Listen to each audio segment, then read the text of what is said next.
Hello everyone and welcome back to the Lost Planeswalker, and today I'm diving into another video where I talk about artifacts that you should be playing more. And today I'm going to be talking about the Dragon Throne of Tarkir and why you should be playing it in some of your decks. Khans of Tarkir came out in 2014 and was a very important set for several reasons. It was the first time since the original printing in Onslaught that we got fetch lands. These fetch lands are staples in all kinds of formats, and if you have an expansive land base, you most likely have some too. In addition to that, cards like Altar of the Brood, Hardening Scales, and Deflecting Palm were first printed in Khans and remain a commander staples today. But the card I wanted to talk about and show off for its power is the Dragon Throne of Tarkir. This was the launch day promo, and in my opinion, maybe the strongest card that came out of this set other than the fetch lands. It reads Dragon Throne of Tarkir, 4 generic mana, legendary artifact equipment. Equipped creature has Defender and 2 in tap. Other creatures you control gain Trample and get +X/+X until end of turn, where X is this creature's power. Equipped for 3. What once soared high above Tarkir is now reduced to a seat. Most players, when they see this card, I think they're dissuaded by the high mana cost and equip cost of this spell, but the fact that you can put this in any color that plays a lot of creatures to just boost them all and give them trample is incredibly powerful. According to EDH Rec, this card is played in 11,302 decks out of the possible 3,005,078 decks, which is only 0.37%. This is honestly way less than I thought it would be, and at only 50 cents, this card is definitely budget friendly and easy to find. Before we dive into how this card can improve your deck, I wanted to ask, if you're watching this video, please consider subscribing. I'm trying to hit my 1,000 subscribers and am so close. If you would help me get there, it would really mean a lot. Thank you. Now, what makes this card worth including in my deck? Other than the amazing fact that you can turn your board into a huge trample threat, this is a legendary artifact equipment that can be tutored up from your deck in any number of ways. There are spells that care about equipment, there are spells that care about artifacts, and there are spells that care about legendary cards, and all of these can be used to help you find the Dragon Throne of Tarkir. While the equip and activation costs can get pretty pricey, you can equip and tap multiple creatures to buff up your board even more. As an example of this, let's say you have 5 3/3 creatures on your board. You're getting through the game, you have a couple creatures, and you get the Dragon Throne of Tarkir out onto the battlefield. You could equip and tap to 1 creature for 5 mana and make your board 4 6/6s for a total of 24 power. If you repeat this one more time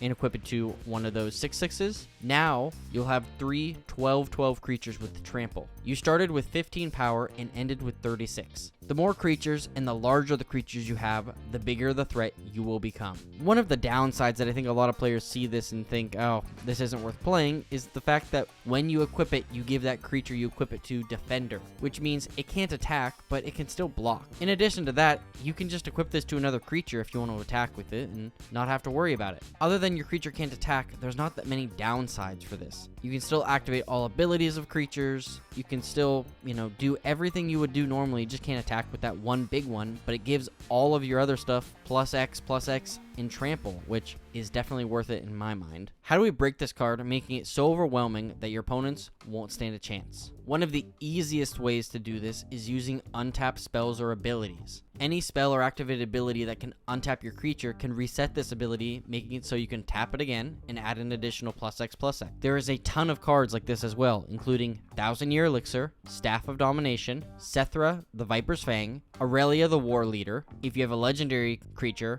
Partier's Seal, Freed from the Reel, Halo Fountain, Kiora, Behemoth Beckoner, Intruder Alarm, and Jeskai Ascendancy are just a few of the many cards that you can use to do this. Using those abilities to pay less mana or for free, untapping your creature is just going to make it so you can tap it again and again for less mana, and it's just so strong. Now, if you wanted to build a deck around this, there are a few commanders that work really well. The one I'm going to call out here is Valduk, Keeper of the Flame. The reason this works so well is because at the beginning of combat on your turn, for each aura and or equipment attached to it, you create a 3/1 red elemental creature token with trample and haste. Those tokens are going to go away at the beginning of the next end step, but if Valduk is a 10/10 with 5 equipment, you're going to make 5 creatures that you can tap, and they all get +10/+10 and already have trample and haste, so you don't have to worry about that. There are many more great commanders that work so well with this card. For example, any green commander that cares about the number of lands you have on the battlefield to determine its power, you you can easily ramp super hard and then just give +10/+10 to all of your stuff. And if it gets removed, well, it's really easy to just cast it again and re-equip, and you're still going to get that huge benefit. The Dragon Throne of Tarkir is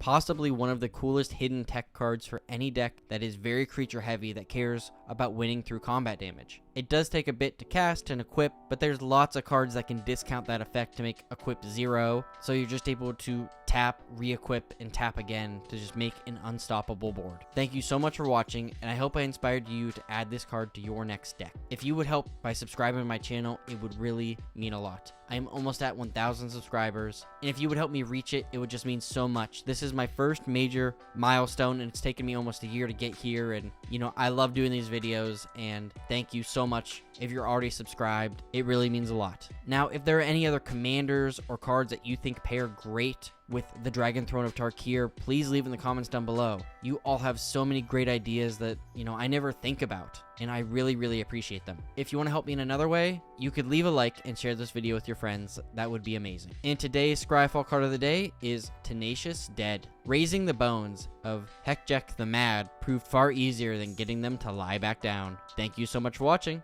and as always, I'll see you later, Planeswalkers.